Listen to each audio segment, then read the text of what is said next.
progress. Assalamualaikum warahmatullahi wabarakatuh. Perkenalkan, nama saya Debbie Minaulisitio. Di sini saya akan menjelaskan tentang uji ANOVA dan regresi. Saya dari kelas MPIE 4A2 dengan NIM 1903032748. Di sini saya akan menjelaskan tentang uji ANOVA terlebih dahulu. Saya sudah memiliki data untuk uji ANOVA, yaitu tingkat ketertarikan terhadap produk sabun muka dengan skala 1-10 dan produk A, B, dan C dengan kode 1, 2, dan 3 dan memiliki responden sebanyak 30.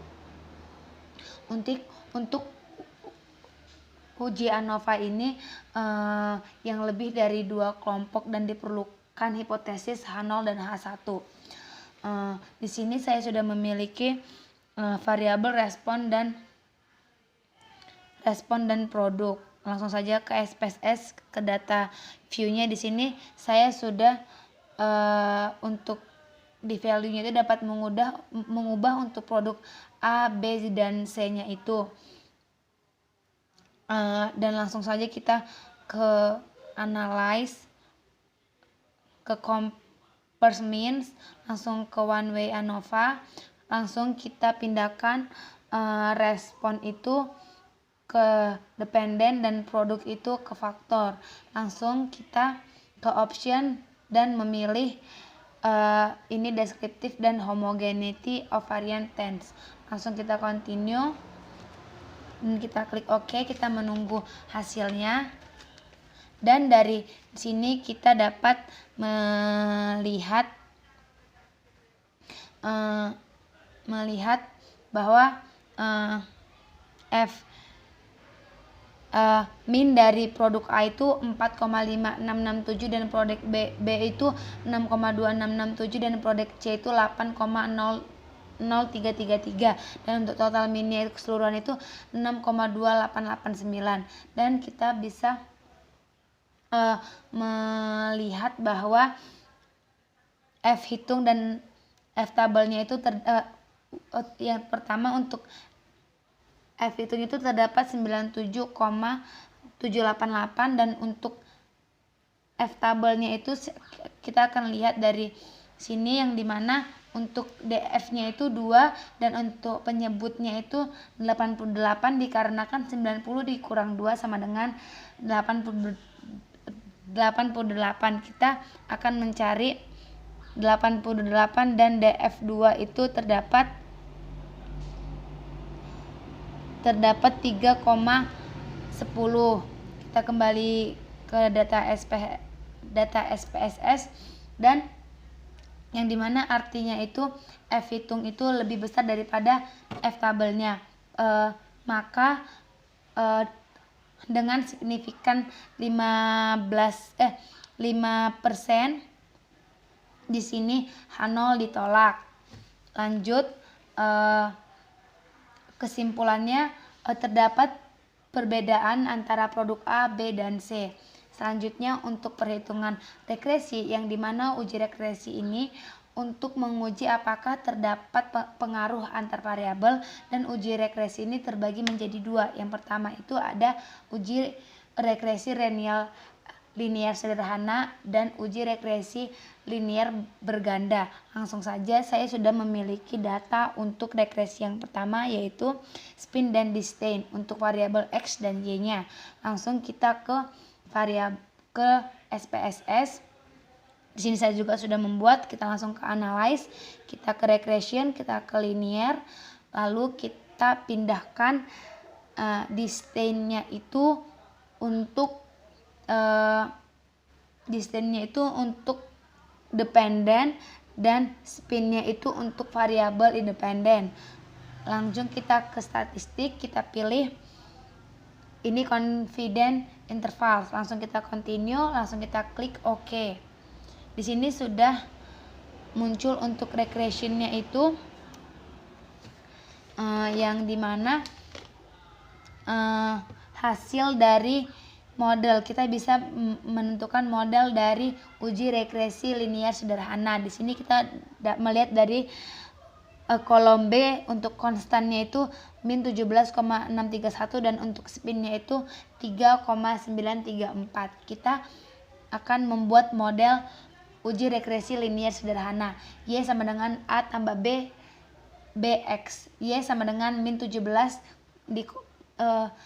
min 17,631 ditambah 3,934 X, yang dimana terdapat dari output di kolom B ini. Untuk yang A itu konstan dan B itu spin. Lalu kita dapat melihat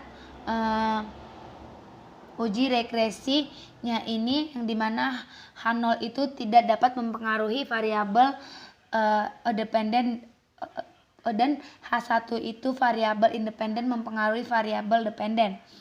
Selanjutnya kita uji dua pihak, yang dimana kita bisa lihat pada tabel ANOVA dan kita bisa membandingkan F hitungnya dengan F tabelnya dengan menggunakan DF1.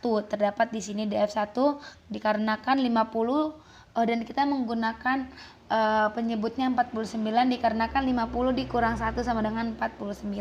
Kita akan ngecek terlebih dahulu untuk F tabelnya.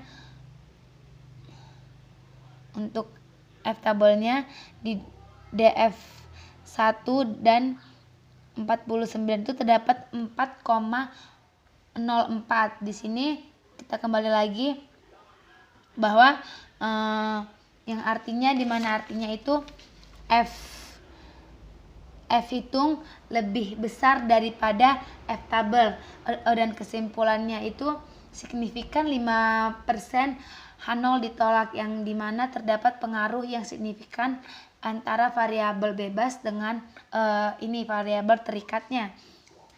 Selanjutnya kita akan membandingkan F hitung dengan signifikan, yang dimana di sini untuk F hitungnya 91,613 dan untuk signifikannya itu 0,000, yang dimana lebih besar daripada signifikannya.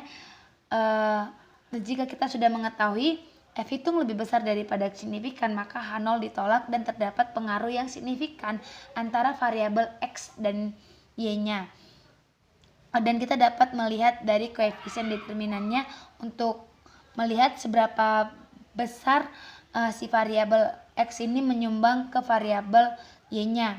Dari model summary kita dapat mengetahui dari R square-nya terdapat 0,652 atau 65,2%. Di sini artinya ternyata variabel spin ini hanya menyumbang sebesar 65,2% untuk variabel distannya, dan sekitar kurang lebih 35% itu dipengaruhi oleh faktor-faktor lainnya, yaitu yang bersifat random. Selanjutnya kita akan menguji analisis regresi berganda, yang dimana terdiri dari satu variabel terkait dengan lebih dari dua variabel bebas. Di kasus ini saya sudah memiliki data untuk regresi 2. Untuk variabel X-nya itu dapat YouTube, Facebook, dan newspaper. Untuk variabel Y itu sales. Di sini saya juga sudah memindahkan ke data SPSS saja. Saya langsung saja kita mengerjakannya, klik analyze, langsung kita regression ke linear. Ini kita reset terlebih dahulu. Kita pindahkan untuk sales itu ke variabel dependen dan YouTube ke dependen, Facebook juga ke dependen, dan newspaper juga ke dependen. Langsung kita ke statistik, kita pilih ini koefisien interval dan langsung kita continue, kita klik OK. Selanjutnya di sini kita sudah melihat bahwa kita dapat mengetahui model dari data yang berganda ini, yang dimana konstannya itu 17,567, untuk YouTube 0,007, dan untuk Facebook 0,015, dan untuk newspaper 0,003. Kita dapat membuat model uji regresi berganda dengan Y sama dengan 17,567 ditambah 0,007 X1 ditambah 0,015 X2 ditambah 0,003 X3, yang dimana kita kembali ke data SPSS. B0-nya itu terdapat dari konstan, dan B1 sampai seterusnya itu terdapat dari YouTube, Facebook, dan newspaper. Di sini juga kita dapat melakukan pengujian yang dimana kita telah melakukan pengujian terdapat pengaruh yang signifikan antara variabel yang YouTube, Facebook, dan newspaper terhadap penjualannya. Lanjut kita ke uji ANOVA, dan di sini sudah terdapat F hitungnya itu 0,647 dan signifikannya itu 0,586, yang dimana F hitung lebih besar daripada signifikan, maka terdapat pengaruh antara iklan di YouTube, Facebook, dan newspaper terhadap penjualan salesnya. Selanjutnya kita dapat melihat satu persatu bagaimana pengaruh antara YouTube, Facebook, dan newspaper terhadap penjualannya. Kita dapat lihat dari T hitungnya. T hitungnya di sini terdapat untuk YouTube 1,300 dan untuk Facebooknya 0,484 dan untuk newspapernya 0,195. Yang dimana di sini untuk YouTube T hitungnya itu lebih besar daripada signifikan, maka dapat disimpulkan YouTube berpengaruh signifikan terhadap salesnya. Dan untuk ini Facebook dan newspaper lebih kecil daripada signifikannya, maka tidak berpengaruh secara signifikan untuk penjualannya. Selanjutnya kita lihat dari keseluruhannya ini bahwa di tabel ANOVA F hitung lebih besar daripada signifikan, maka secara keseluruhan berpengaruh secara signifikan kepada salesnya. Kita dapat mengetahui seberapa banyak variabel Y menyumbangkan ke variabel Y, X ke Y. Kita dapat melihat dari ini model summary, dan untuk R-square-nya itu 0,010, yang dimana artinya variabel iklan YouTube, Facebook, dan newspaper hanya menyumbangkan atau berpengaruh sebesar 10% saja, sedangkan 90% dipengaruhi oleh variabel lainnya yang bersifat random. Sekian penjelasan dari saya. Wassalamualaikum warahmatullahi wabarakatuh.